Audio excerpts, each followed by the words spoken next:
বৃদ্ধার একটি লোক মারা গেল। সেই দুঃখে বৃদ্ধা কাঁদতে লাগলেন।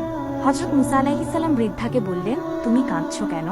তখন বৃদ্ধা উত্তর দিলেন, আমার বাচ্চাটি মারা গেছে, এজন্য আমি কাঁদতেছি।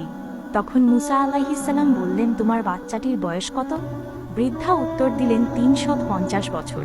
মুসা আলাইহিস সালাম বললেন, তোমার এই বাচ্চাটি 350 বছর জীবিত ছিল, কিন্তু এমন একটা জামানা আসবে, সেই জামানায় নবীর উম্মতেরা মাত্র 60 থেকে 70 বছর বাঁচবে, আর সেই নবী হলেন হযরত মুহাম্মদ সাল্লাল্লাহু আলাইহি ওয়াসাল্লাম। তখন বৃদ্ধা অবাক হয়ে বললেন, তখন তারা তো বালক হবেন? মুসা আলাইহিস সালাম উত্তর দিলেন, হ্যাঁ। বৃদ্ধা আবারও জিজ্ঞেস করলেন, তারা সামান্য এই সময় কি বিয়ে শাদী করতে পারবে? মুসা আলাইহিস সালাম বললেন, হ্যাঁ, তারা এই সামান্য সময়ে বিয়ে করবে এবং তাদের থেকে সন্তান পৃথিবীতে ভূমিষ্ঠ হবে। বৃদ্ধা আরও একটি প্রশ্ন করলেন, তারা এই সামান্য সময় কিভাবে নেকি ও সওয়াব অর্জন করবে? মুসা আলাইহিস সালাম বললেন, তারা এই সামান্য সময়ে এত নেকি সওয়াব অর্জন করবে যে তাদের নেকির উপর যদি আমাদের নেকি রাখা হয়, তাহলে আমাদের নেকির কোনো নিশানা থাকবে না।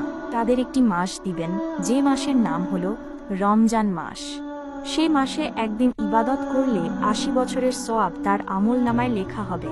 সবাই কমেন্টে লেখেন সুবহান।